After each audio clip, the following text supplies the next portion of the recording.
welcome back to Sight Reading The Complete Pyramids by Mark Lenner. This is where we left off last video. Tomb and Temple. Interesting. This looks like it's probably papyrus. It doesn't matter. All right. So Tomb and Temple, chapter 1, I suppose. The Ka, the Ba, and the Body Embalmed.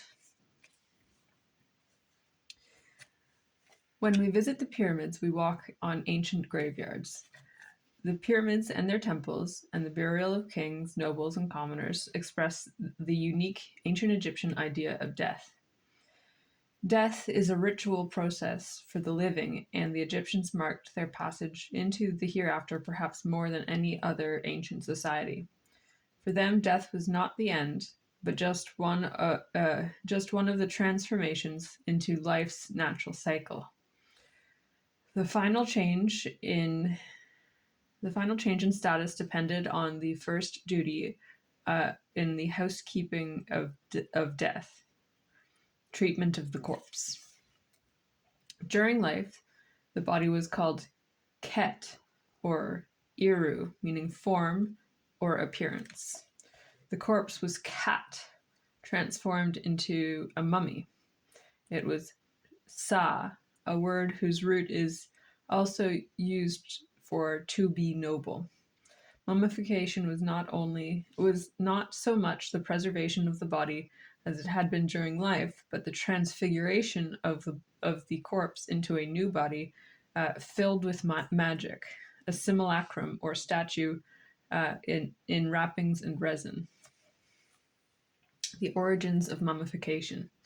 It is often stated that mummification was inspired by simple pre-dynastic pit burials in which the body was naturally desiccated by contact with the desert sands. As time went on, graves became more elaborate, separating the body from the sand. Ironically, these measures promoted decay instead of preservation. The first step toward mummification, wrapping the body in linen, coincided with the development of tomb superstructures just after the rise of the Egyptian state.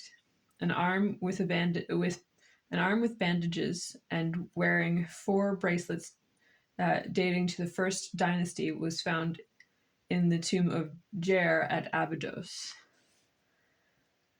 In fact, mummification may have stemmed from a practice diametrically opposed to preventing the body's decay. Petrie, who was an early Egyptologist, Petrie found evidence which suggested to him that as early as pre-dynastic times, certain people were prepared for death's passage by allowing the body to decompose, with the skeletal parts then reassembled. Before preparing the mummy, the objective was to remove all body parts that would putrefy. By early dynastic times, the skeleton was reincorporated in a linen-wrapped effigy. Discoveries in elite tombs at Medium, on the threshold of the Pyramid Age, show how dismemberment and recomposition of corpses was practiced in the bodies of the most important people in the land. Well into the Middle Kingdom, human remains inside mummies are often little more than skeleton. This observation is all the more intriguing when we realize that dismemberment and decay in death were among the primary fears of the Egyptians. Certain funerary texts from all periods contain, along with such fears, positive allusions to the recomposition of the body. In the pyramid text P31, spells call for the recomposition of the royal body, implying a prior state of dismemberment. All this relates to Egypt's central myth about Osiris, who was killed and dismembered by his brother Seth, reconstituted by his sister wife Isis, and as the archetypal mummy and avenged by his reconstituted as by his sister wife Isis as the archetypal mummy and avenged by his son Horus, the god incarnate in every king. I'm going to reread that last section again. It got a little bit bogged down. All this relates to Egypt's central myth about Osiris, who was killed and dismembered by his brother Seth, reconstituted by his sister wife Isis as the archetypal mummy, and avenged by his son Horus, the god incarnate in every king. Dismemberment renders something dysfunctional. In the tomb precinct, a liminal zone between the world and the netherworld, the Egyptians seem to have been anxious to dismember things that might be highly charged by contact with the dead. Structures associated with death and burial sometimes structures associated with death and burial were sometimes ritually disassembled and carefully buried separate from the body. The southern ships of Khufu are particularly large and wonderful complete examples. Another is the canopy found under Khafre's satellite pyramid, probably used for transporting a funerary statue.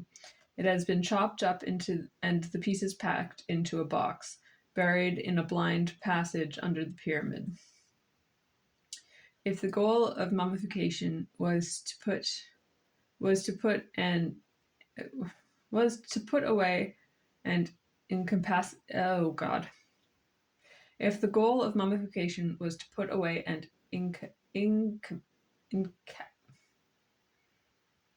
incapacitate. If the goal of mummification was to put away and incapacitate the dead, the point was also to reassemble the body to gain release in another plane of existence. The paradox of the bound mummy was that it also allowed the liberation of and continued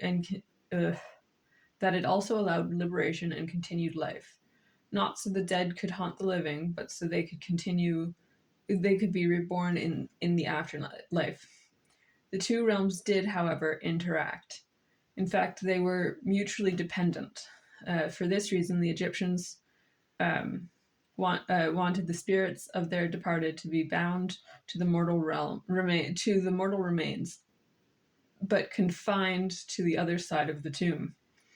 The reassembled body served as an anchor for the spiritual reassembly on the other side of the false door, a mysterious alchemy of a person's separate parts, the Ka and the Ba.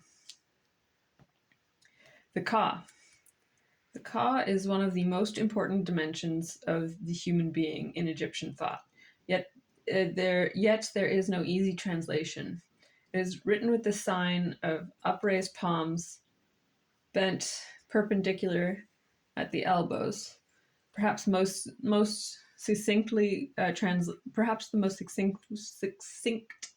translation is life force. The Ka is associated with food sustenance, kayu or kau, and therefore the food offerings in the tomb for your Ka was an Egyptian toast with food and drink offering similar to our salute to your health. Okay. The Ka is associated with food sustenance, kau, and therefore with food offerings in the tomb. Separate sentence, missed the period. While residing discreetly in each person, there's the Ka. Residing discreetly in each person, the Ka was characterized by its transferability and commonality in Egyptian artistic convention. The upraised arms for the Ka hieroglyph represent an embrace. Their hug. For Egyptians, an embrace transferred vital force between two people, or between gods and king.